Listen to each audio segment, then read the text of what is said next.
Hi, I'm Dr. Felice Gersh, your integrative OBGYN physician. As you know, if you've heard me speak ever, ovaries really matter because they make these vital life hormones, estradiol, progesterone, and testosterone. We're going to focus on what can we do as women to lengthen our ovarian functionality. Essentially, try to delay the onset of perimenopause and menopause. Now, I heard back when I was younger, like women really can't wait for menopause because they're so tired of having periods. And the best part is, there go your periods. You don't have to deal with them anymore. Well, there's a huge cost to be paid by every organ system in the woman's body when she loses those vital life hormones. Now, we're not going to talk about much with the hormones themselves, and I just want to always make sure you know that testosterone doesn't need any eggs in the ovary in order to be made. So testosterone does, generally speaking, tend to decline with aging, and testosterone is made by both the adrenal gland, the ovaries, and also converted from androgen precursors, mainly coming from the adrenal gland, predominantly in fat. So we're going to put testosterone in its own category. But in order to make estradiol and progesterone in the ovaries, you need to have eggs. And women are born with a limited supply of eggs. And in fact, from the day we're born, even before, the number of eggs starts to be reduced. And additionally, as we age, and this parallels the decline in fertility, there's a decline in egg quality. All of this comes into play in terms of how the ovaries are cycling and having the beautiful menstrual cycle and producing adequate amounts of estradiol and progesterone. So we are born with a limited number of eggs, and they disappear from our ovaries through atresia. They basically shrivel up and they're gone. Some of them get ovulated, but most of them don't. And it's another interesting thing that a lot of women think that, well, if they go on oral contraceptives or use another form of contraception, say Depo-Provera shots, which will stop them from ovulating, that it will prolong the lifespan of their ovaries. But it doesn't work that way because it's not just the eggs being ovulated that causes them to be lost. They get lost just through the aging of the woman. So going on birth control pills or getting Depo-Provera shots, they do not prolong the ovarian lifespan. So it's important to know that. You're not preventing loss of eggs. So we are going to lose eggs, and the average age of menopause, officially defined as 12 consecutive months without any bleeding, is a big range. It's anywhere from 45 to 55. Some women will actually go into official menopause over age 55. That's called late onset of menopause. Between 40 up to 45 is early onset, and prior to age 40 is premature. So what do we want? We know we're going to go through menopause. We can't avoid it. We do lose our eggs, and they just are not going to be making those hormones at a certain point. We would like to be later. So the longer we keep our ovarian function, the better off we are, because these vital life hormones are critical for the function of every organ system: cardiovascular, genital urinary, neurological, the kidneys, the musculoskeletal. Every single organ system is optimally functioning when you have an optimal amount of these essential life hormones. So what can we do, if anything, to extend the lifespan so our ovaries will last well into their 50s and not go into essentially a state of non-production when you're only in your 40s or even earlier? And just recall that the decline of the ovarian function precedes the final period by years. And during those years when ovarian production of these vital life hormones is declining and becoming less predictable, we are suffering from different types of changes in our bodies, some of them obvious and many not obvious, like we don't feel our bodies losing bone or vascular atherosclerosis developing. We know that Alzheimer's can start 30 years before clinically manifesting. We don't feel the cartilage in our joints starting to dissipate. We can notice aging on our face when we look in the mirror. That's a clue, okay? If you see aging, that's a sign internal changes are occurring as well. Some women will notice night sweats and hot flashes, or mood swings, or palpitations, or vaginal changes, libido changes. But not everyone notices any change, but yet things are changing. So we want to have the prolonged ovarian function for as long as we possibly can. And we need to actually start early. And of course, we are where we are in our lives now.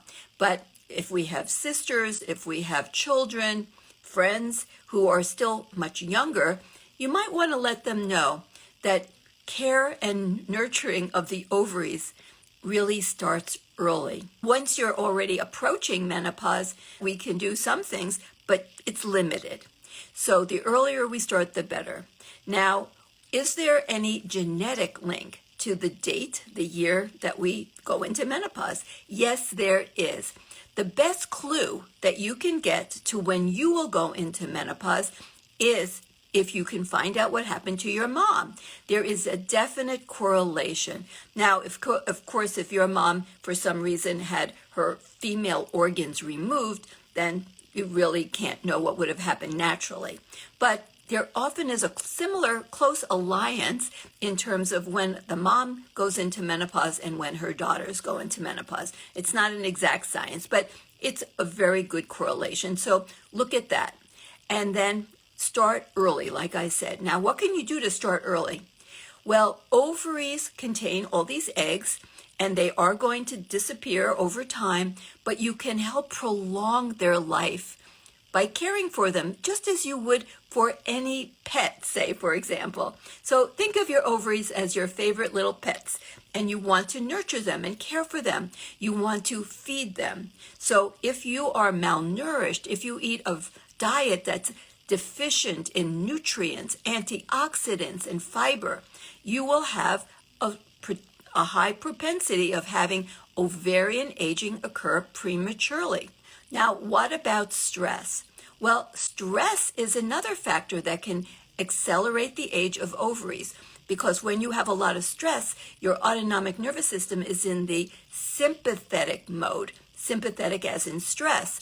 That creates an adrenergic component, which means you make more cortisol. When you make more cortisol, you have more leaky gut, more inflammation, more insulin resistance. All of this can contribute to inflammation, and inflammation is the enemy of the eggs. So if you have a body that's highly inflamed, and one cause can be chronic stress, and we'll talk about others, the inflammation actually becomes prevalent and exists in the solutions, the follicle fluids that surround each egg, the oocyte. So if you are a person who is very inflamed, then the inflammation will damage and age your eggs prematurely. So I mentioned stress, I mentioned diet, a diet that has a lot of plants that have all these wonderful antioxidants, vitamins, minerals, polyphenols will help extend the lifespan of your ovaries. Anything that lowers stress. Well, exercise is one. So staying really fit and sleep.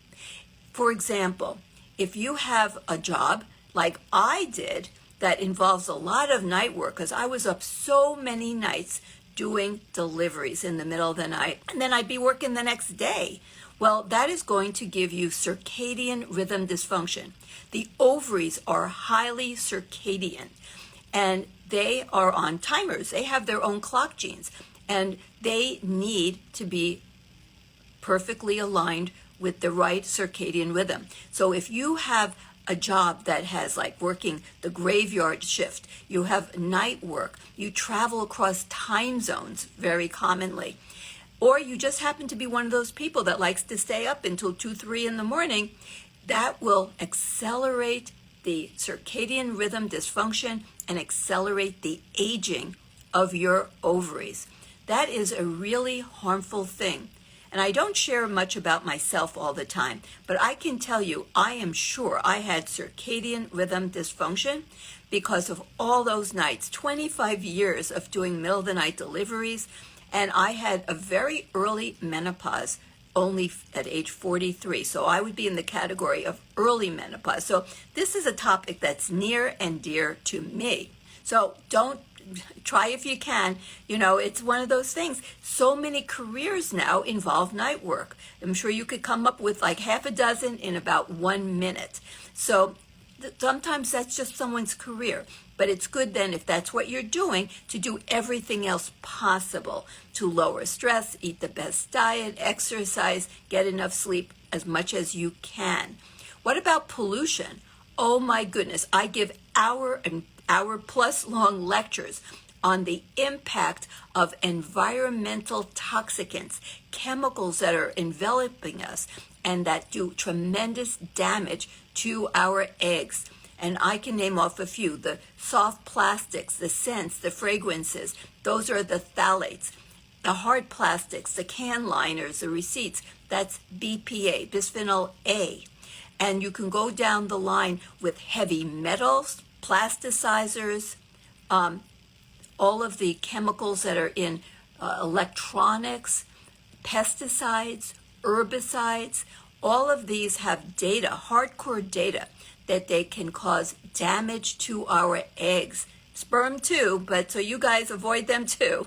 But definitely can damage our eggs and cause premature aging and loss of our wonderful, fabulous eggs. So do everything you can to eat organic, to use clean, natural products in your home for cleaning purposes. Use personal care products that are all natural. You don't want chemicals as much as possible to enter into your body, circulate, and affect your ovaries. So be very cognizant. Of course, not only does it increase the risk of an earlier menopause, but it will also have impact on fertility, because all of this is about quality of the eggs as well as numbers of the eggs. So these are some of the things that will harm your ovaries and cause premature aging. So in terms of antioxidants and polyphenols, there are some supplements that have some data to support. Once you are in the throes of perimenopause, there is limited data of what we can do. But there are certain supplements that may help extend at least a few months. Even if we can extend 6 months, the ovarian function, that still translates into better health. The longer we delay, the better off we are. So what about some supplements? Is there anything that we can take? Well, I have a whole list of things. I'll start with the one that's related to the circadian rhythm, melatonin. I bet most all of you know that we make melatonin when we sleep, and our cortisol should go down. That's another problem. If you're chronically stressed, you'll often have circadian rhythm dysfunction and make a lot of cortisol at night when you're supposed to be making a lot of melatonin. And the high cortisol will suppress the melatonin production. And we have a big spike of melatonin naturally, and that should occur around 2 a.m. Well, the ovaries, it turns out, have a lot of receptors to melatonin. Melatonin works with the ovaries to ensure quality eggs and proper ovulation. So giving melatonin can actually help to get healthier ovaries. It can help with fertility, and it might help to prolong the lifespan of the ovaries. So melatonin, we'll put that at the top of the list. Anything that can help your ovaries, your eggs, to have more energy. It takes a lot of energy to maintain the health of eggs. And energy comes from mitochondria.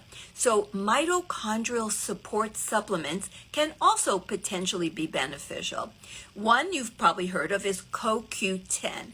It's a coenzyme, that's why I call it co as in coenzyme, that works with the enzymes called the histone deacetylases, known as the sirtuins, to create energy.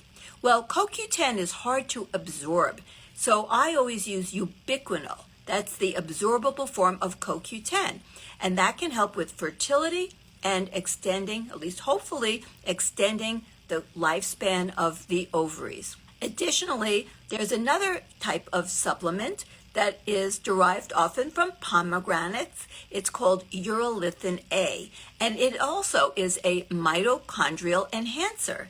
So urolithin A is another good supplement that can potentially not only help fertility, see they're always related, but also prolong the life of the ovaries. NAD, maybe you've heard of NAD. NAD is another coenzyme dealing with the sirtuins. Now, NAD is not, you can't get it into the mitochondria. So you have to give a precursor. And one of them is called NR, nicotinamide ribonucleic, or NMN, nicotinamide mononucleoside. And these can also be given as supplements, and they can enter into the mitochondria and help in ways that are really useful to help make energy, to keep those ovaries healthy and functioning longer. There are other types of supplements that work as antioxidants and sometimes called fasting mimetics. So I don't know of a great deal of research on fasting and prolonging ovarian health, but it would seem logical that if you did a little bit of fasting, I don't mean long, prolonged fast, just enough to trigger autophagy and mitophagy. So that would be like a short water fast of, say, 3 or 4 days, although I'm not saying that's easy, 3 or 4 days of water fasting, or a fasting mimicking diet, say for 4 to 5 days. That can trigger, when you get too close to around day 3, what's called autophagy and mitophagy, which is mitochondrial renewal and cellular renewal to actually create healthier cells and mitochondria. So I think that those are reasonable, even though they don't have a ton of data. I think when you understand the mechanism, that those are good things to try, and they have other health benefits anyway in terms of reducing inflammation and improving metabolic health. And of course, metabolic health is about everything, about maintaining the proper energy to every cell of the body. Now, other polyphenols that have been shown to be useful are resveratrol and quercetin. And because the data is somewhat limited, another type of supplement that may have some benefit is ashwagandha. Maybe it's through reducing stress or some of its other benefits, but these have some data. And the good news is that they're quite safe, and it's something that you could consider because they have a multitude of other benefits as well. And other types of like carotenoids, like astaxanthin, and as well antioxidant vitamins like vitamin E, which you want to use as mixed tocopherols and tocotrines, and vitamin C can also be very helpful. So, and there's some data as well for using some turmeric or curcumin. So any antioxidant, anti-inflammatory food or supplement may have some benefit, and there is some limited data on all of the things I mentioned. In addition, magnesium has been shown to have some benefit. Magnesium is involved in over 700 reactions in the body. So of course it's going to be involved in ovarian health as well. And there's a type of a hormone made by the adrenal gland and a little bit by the ovary, DHEA. It's an androgen, and it is anabolic. It helps grow and build and rejuvenate. And it too has some data that it may help prolong the lifespan of the ovaries. Now, 2 things I want you to 100% avoid if you're trying to prolong your ovarian lifespan. and that would be smoking. And by the way, parallel to smoking, which I mentioned other toxicants, is air pollution. So it's really good to have not only a water purifier for things that can come in your water supply, which can be more than you ever wanted to know about, but also air pollution can really be harmful to ovarian health. And smoking has been shown to be, of course, harmful to every organ system, including the ovaries. Now, what about alcohol? So there's always limited data, but certainly there's no benefit to drinking alcohol. I think that's been finally established. And alcohol is a toxin to almost everything in the body, and it can be toxic to eggs as well. It's not clear, if it's going to shorten the lifespan of eggs and the lifespan of your ovaries, but it certainly can't be healthful. So if at all possible, limit or drop altogether consumption of alcohol and don't smoke. Get an air purifier, a water purifier, get as many organics as you can for your personal care products, your cleaning products, your food. Eat a diet full of plants, full of antioxidants, natural polyphenols, phytoestrogens. You can take a few targeted supplements, work on all aspects of lifestyle, exercise and sleep and stress reduction, and you'll have done everything possible. And start as early as you can to take all the steps to do what is doable, to lengthen and elongate the lifespan of your ovaries. Ovaries really matter. The hormones they make are critically important for optimal health. You will go into menopause, or you already have. I can guarantee it. If I were a betting person, I could bet the bank on every single woman is going to go into menopause when she hits that age range, somewhere between typically 40 and 60, and unfortunately in some cases earlier than even 40. So it's really important. Take the steps you can. Maybe even you'll have an impact on a few months, but even that is good. And what's the downside of trying to help your ovaries? None, because having healthy ovaries is healthy for the whole body, and taking the steps I described will only make you healthier in any case.